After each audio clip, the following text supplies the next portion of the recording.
Africa nokwete njope pachamba angona kuti mpaka wachingoni kandiye chenzoziwa. From reggae artist to Z-pop singer, Mathews Tembo is a big name in Zambia's music sphere.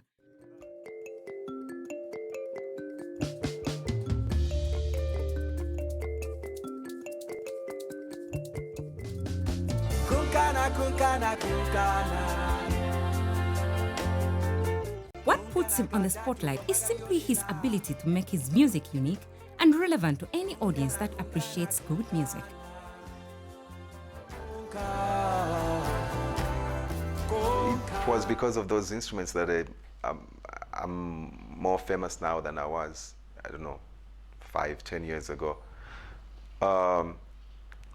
I want to attribute that to just consistency. I've just been consistent, but definitely in Europe and in the US, the brand of music that I do has, given me a push, because if it was reggae, it was going to be, there's lots of reggae artists out there that are really good. Maybe it was going to be harder for me to, find a market for my music if I only focused on reggae. Mathews started playing Zambian Pop after an eye-opening experience while touring Europe in 2004, when one good teacher challenged him to do something of his own roots. For me, when I came back home, 2004, I started thinking, yeah, why?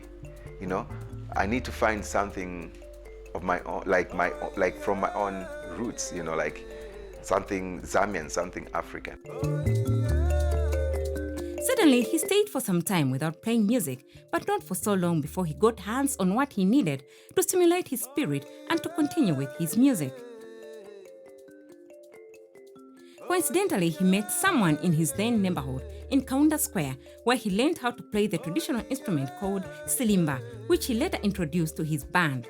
I assured my band to say, we will still play these songs, we'll still play reggae, but I want us to just explore, try this out. So I introduced this silimba, to my band. It was, quite a challenge, because when I played by myself, when I performed on this instrument by myself, it was okay. But then when I tried to play with my band, it was quite challenging. Nyimbo yako mutima wangu shonesea, nikamba nyimbo yako pambu zonse zonesea, mtima lelo wanena pankani iyi yokusia, nchifukwa chake lelo ntetekela zako motema.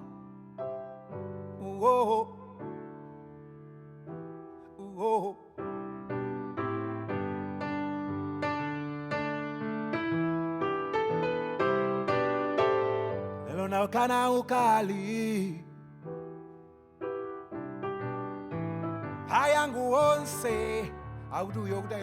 Along with his academic work, Mathews maintained an active performing career, touring and recording music all over the world. He has shared stages with notable artists such as the late Oliver Mtukudzi of Zimbabwe and many other renowned musicians across the continent.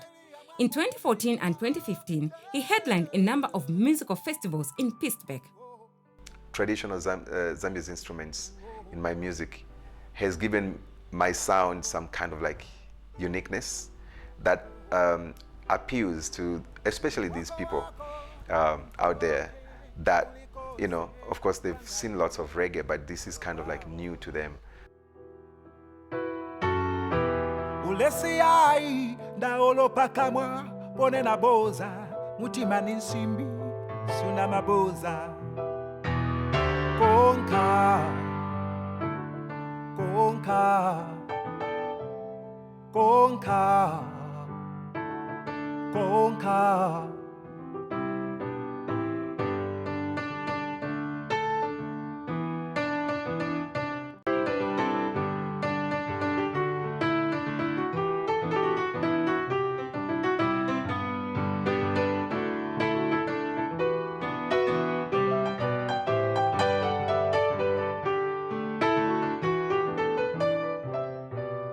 More music on the silimba, and then 2008 2008, I released my first album that featured the sirimba, actually, or just traditional, Zambia's traditional musical instruments, because there was a sirimba, there was also mbalule, like traditional drums on there. So yeah, 2008, we did that album. It was called Anthem. There was a song called Next Year that people really liked. Nandunge too was on that album. People loved the album.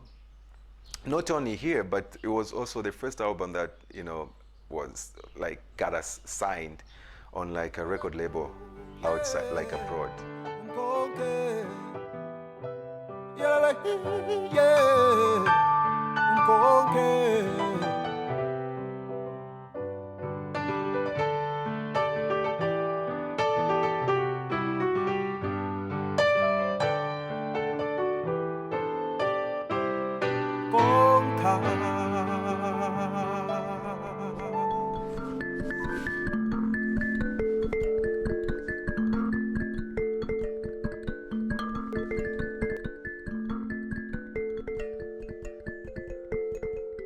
My whole life has been like music and studying, you know, and that has helped a lot because in Europe, for example, or even in the US, there, you know, music tradition is a little different. They're into all these like charts and, you know, music theory and all that kind of thing. They find it really hard for them to like, you know, just like play from imitation, like you give them a line or you sing them a line and then they play, right? You know, they play, they kind of like respond to.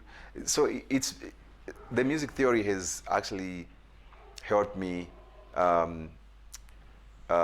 navigate those kind of things, like those kind of situations, you know, for sure. That's one. But also, I think when people realize that you've actually gone to school to study, there's some credibility. They tend to, I don't know, they tend to believe in what you do. It might not, you know, it might not be the best.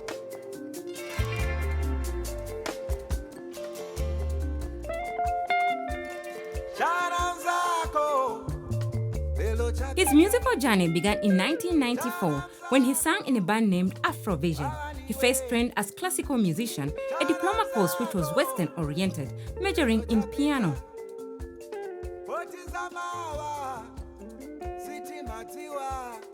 After he graduated, he worked at a studio in Chipata, where he recorded his first album.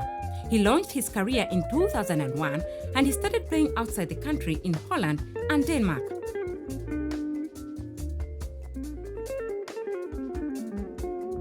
While in Chicago, he started his own band and then later moved to Pittsburgh to continue with his music. Apparently, he could not find a Zambian musician in the USA, and he decided to collaborate with the Congolese musicians to help interpret his music.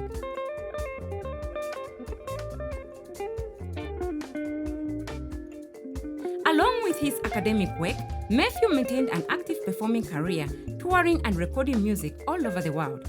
He has shared stages with notable artists such as the late Oliver Mtukudzi of Zimbabwe and many other renowned musicians across the continent.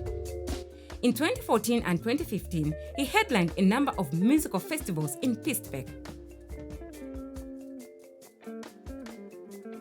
Back home in 2008, he was awarded Best Afrofusion for the song Nandunge from the Anthem album, which featured Zambian traditional instruments at the Born and Bred Awards. My whole musical experiences have been really helpful, you know, really enriching for me.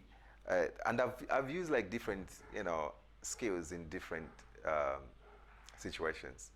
For example, when I just moved to the US, like I said, I didn't have musicians to play the African music. And so I was like, oh wait, I can play keyboards, I write reggae songs and stuff. Then I did that for a while. I toured as a reggae artist, as a keyboard player, with Firewire, you know. And then when I started doing my own music, and then I realized that it was more marketable than the reggae, then I started touring with this band that I started called Afro Routes.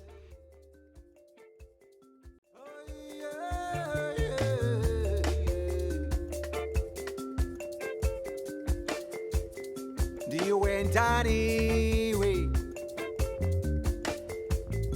ulina chiani we. When you talk about popular music, we've always used Western musical influences, you know, but I think it's what is highlighted that's important. What do you highlight? Is it your traditional Zambian music? Because when you do that, that's definitely going to give it some kind of like uniqueness. Or is it the Western musical influences, you know, is it the Western musical elements that are being highlighted? Because then when you do that, then you overshadow your own, you know. So it's this kind of like thing, this balance that you have to strike between like local and Western. As the saying goes, you reap what you sow. Exactly what to make of this notable singer, Mathews Tembo. He worked his way up and earned himself a big name in a competitive world of music.